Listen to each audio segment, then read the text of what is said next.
doing every morning in this month of Ramadan, I will share a hadith with you, a teaching of Rasulullah sallallahu alaihi wasallam that is short, brief, and yet very eloquent, full of meaning, with a lot of depth, and something that, inshallah ta'ala, hopefully we can spend the day with.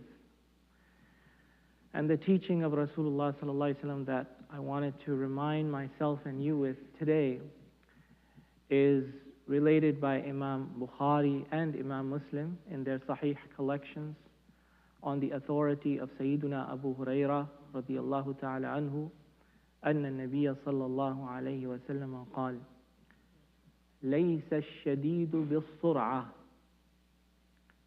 إنما الشديد الذي يملك نفسه عند الغضب ليس الشديد بالسرعة. The strong person is not the one who can pin down somebody else. But the strong person is the one who can control his nafs at the time of anger. Like I said, the hadith is related by Bukhari and Muslim in their Sahih collections. Dear brothers and sisters, our greatest enemy is the shaitan. However, shaitan is an easier enemy to grapple with. The more difficult enemy that we have is our own nafs. That is a much more difficult enemy to grapple with. Ramadan is an opportunity for us to realize what is the state of our nafs. Because shaitan is chained up. And if in the month of Ramadan, in the absence of shaitan, we are not able to control our nafs, we are not able to control our anger, then that helps us identify how much we need to work on our nafs.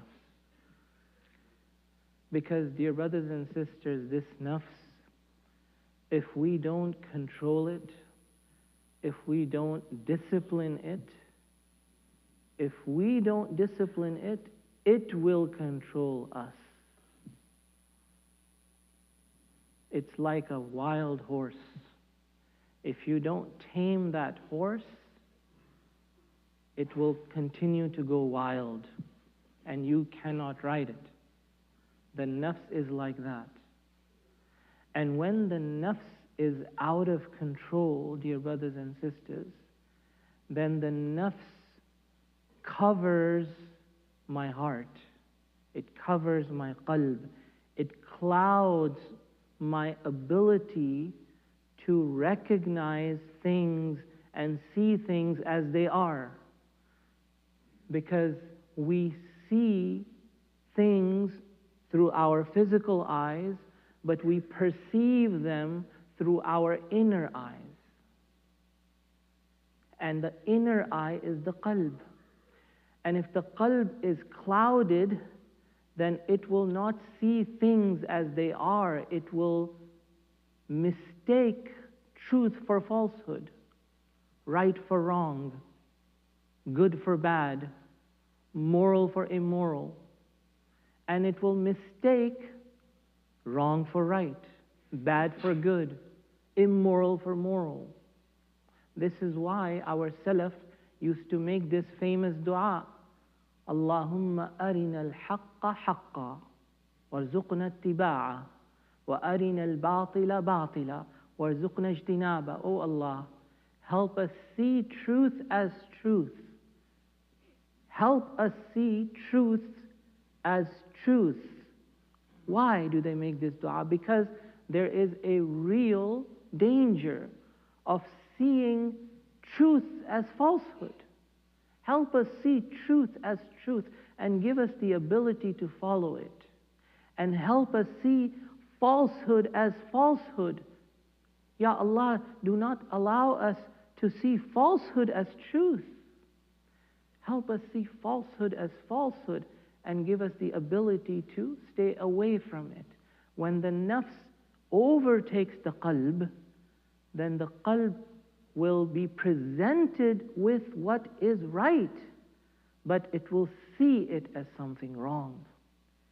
The nafs will see my friend as my enemy, my ally as my enemy, someone who wishes good for me, someone who wants to give me nasiha, someone who wants to correct my mistake. It will perceive that person as an enemy because the nafs is clouded, the qalb.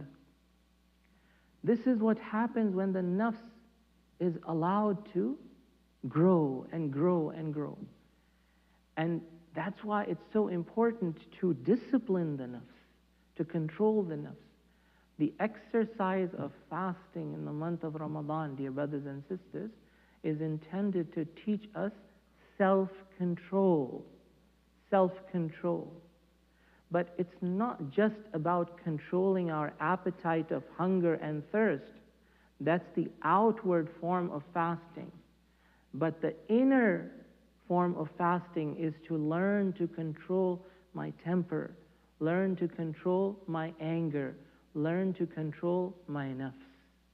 And once again, in the month of Ramadan, we get an opportunity to assess, to evaluate our progress in this regard.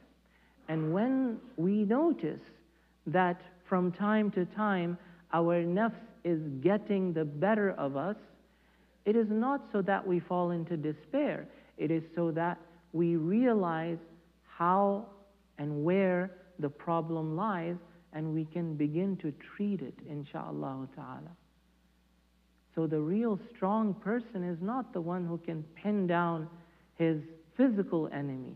The real strong person is the one who can pin down his inner enemy, his own nafs, when he or she is in a state of anger. Feeling anger is a human quality. There's nothing wrong with feeling angry. Allah subhanahu wa ta'ala has placed this feeling inside of us for our benefit, for our survival. It is through anger that we defend ourselves. It is through anger that we defend our property, our family, stand up for justice and stand up against injustices. Anger is placed in us by Allah subhanahu wa ta'ala because it is not evil in and of itself. Musa alayhi salam got angry, Allah tells us in the Quran. Rasulullah sallallahu alayhi wasallam got angry from time to time when the law of Allah was violated. But this anger needs to be controlled, and it needs to be directed in the right channels. But what's wrong with anger is when we allow it to control us rather than we control it.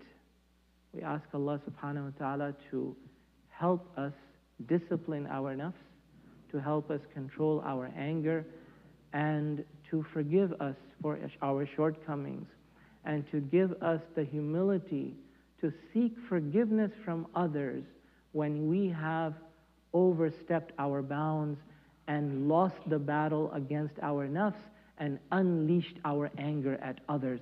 May Allah give us the humility to seek forgiveness from others when that happens, and may Allah help us be among those who forgive others when they ask for forgiveness. Indeed, Allahumma innaka afuwun tuhibbul afwa fa'fu anna. Oh Allah, you are the forgiver. You love when others forgive each other. So please, Ya Allah, forgive us all. Ameen. Assalamu alaikum wa rahmatullahi wa barakatuh. For the brothers who are in i'tikaf, inshallah, we're going to have a special session with you about the etiquette of i'tikaf. If you would like to participate, inshallah, we're going to meet behind the glass doors in just 3 or 4 minutes. Jazakumullah khair.